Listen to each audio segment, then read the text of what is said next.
এডুকেশনে বাদ 27 লক্ষ নাম।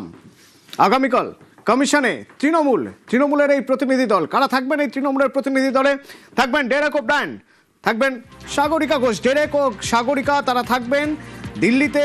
কমিশনের নাম বাদের প্রতিবাদ করবে তৃণমূল।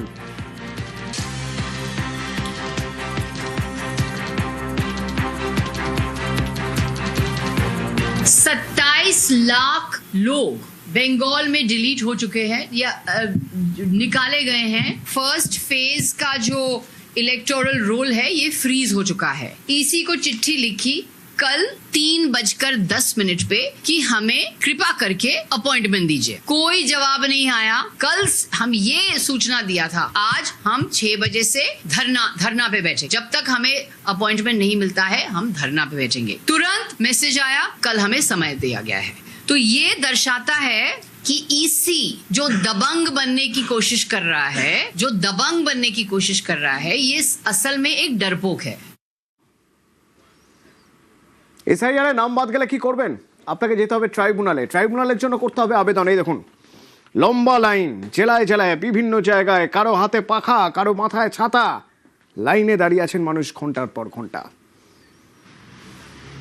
মানে এটাকে নিয়ে বাড়িতে কাজ বন্ধ বলে সেই জিনিসটা হয়ে গেছে।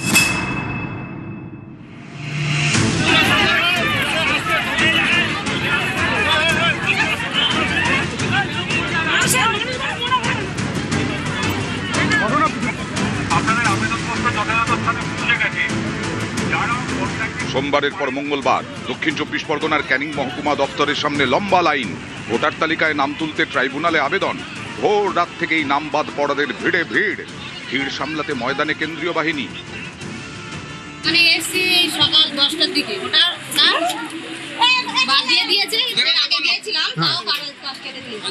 অনলাইন ফর্ম ফিল আপ করে দিয়েছি, ওকে আবার বলছে ডকুমেন্টস এখানে এসবিএসে জমা দিতে হবে। আমাদের অরিজিনাল ডকুমেন্টস এখানে ঘুষপেটিয়ে রোহিঙ্গারা থাকবে আর ভারতবাসীরা বাইরে ক্যাম্পে চলে যাবে। ডিলিট করে দিয়েছে। 8 জন ভাই বোনের 5 জন হচ্ছে, 3 জন আর হচ্ছে না।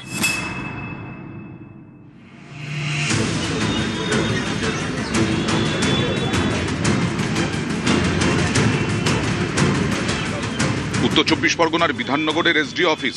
ট্রাইব্যুনালে আবেদন করতে অফিসের সামনে লম্বা লাইন। অনেকের নাম প্রথম ভোটার তালিকায় বাদ গেছে, কারো বাদ পড়েছে সাপ্লিমেন্টারি তালিকায়। নাম তুলতে তাই ট্রাইব্যুনালে আবেদন। ঘন্টার পর ঘন্টা লাইনে দাঁড়িয়ে ফর্ম ফিল আপ। প্রত্যেক বাড়িতে ভোট দিয়ে? হ্যাঁ দিয়েছি। কত বছর ধরে আছে? 43 বছর। সমস্ত কাগজপত্র আছে? আছে। জমা দিয়েছিলেন? দিয়েছি, ডিলিট হয়ে গেছে। রাত্রি 4টের সময় এসে বসেছি এখানে। পেন্ডিং ছিল আমার লিস্টটা, আমার নামটা কেটে গেছে। যা ডকুমেন্ট ছিল, আমার বাবা যা ছিল, জমির কেন্দ্র রাজ্য সরকারের জমি দিয়েছিল, সেই জমির কাগজপত্র নিয়ে এসেছি। আর আমার যে হসপিটালে আমি হয়েছি সেই হসপিটালের কাগজপত্র নিয়েছি। তাহলে কি আমি এই দেশের কি নাগরিক না? বাড়ির সবার এসে আমার এই ভোটটা কেটে গেছে।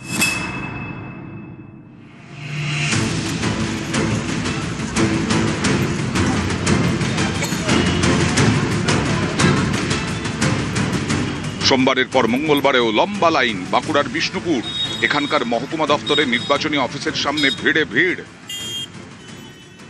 লাইনে দাঁড়িয়ে আছি 4-5 ঘন্টা হয়ে গেল।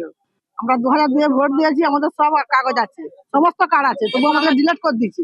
আমরা ভোট দিতে নাকি পারবো না। প্রচুর গরম, আমরা হাত ফেল হয়ে যাচ্ছি। আমাদেরকে হায়রানি করে ছুট কাটিয়ে মেরে দিচ্ছে। আমাদের বাপ দাদা 14 পুরুষ এখানেই জন্মভূমি, অথচ আমাদেরকে ভোট দিতে দিবেনি বলছে। আমাদের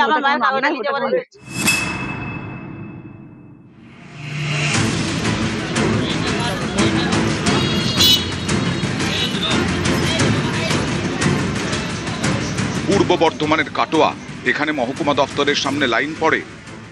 আমরা বহু দূর থেকে আছি, তো 7টায় খুললে পারে মোটামুটি 10টা 11টা 12টার মধ্যে হয়ে যেতে আমরা আরামে বাড়ি যেতে পারবো। আর 10টায় খুললে মোটামুটি আমাদের যেতে সন্ধ্যা, ঠিক মতো গাড়ি ঘোড়া পাবো না।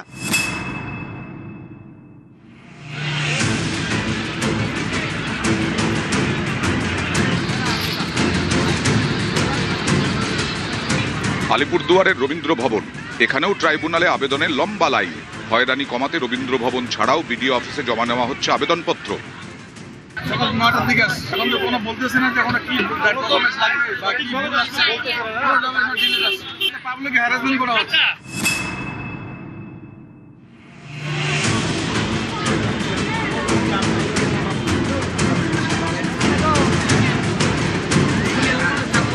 মুর্শিদাবাদের বহরমপুর, এখানকার জেলা শাসকের অফিসের সামনে লাইন, রোদে গরমে লাইনে দাঁড়িয়ে ট্রাইব্যুনালে আবেদন। তোমাদের এই জিনিসটা লাগবে, তাই আমরা সেই জিনিসটাই আমরা নিয়ে আসবো, তা তো করছে না।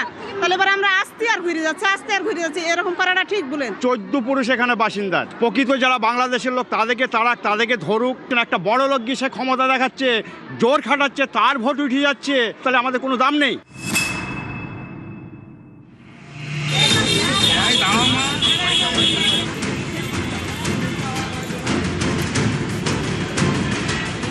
উত্তর 24 পরগনার বসিরহাট 1 নম্বর ব্লক, ট্রাইব্যুনালে আবেদনের জন্য এখানকার বিডিও অফিসের সামনে সকাল থেকে লম্বা লাইন।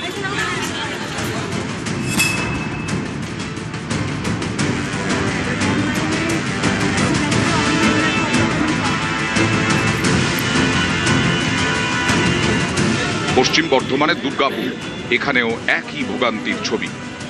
বাড়িতে কাজ বন্ধ হয়ে গেছে, সেই নামা খাওয়া বন্ধ বলে সেই জিনিসটা হয়ে গেছে। মানে আমাদের পূর্বপুরুষ বাপের বাড়ির বলুন, এই দেশে ফুল বাড়ি মানে চলে এসেছিল, হিয়ারিং চলে এসেছিল। হিয়ারিংয়ে যাওয়ার পরে 6 জন মেম্বার, 3 জনের নাম এসছে, 3 জনের নাম আবারই সকাল থেকে এসছে লাইনের। এই নিয়ে পুরো মানে কি বলবো।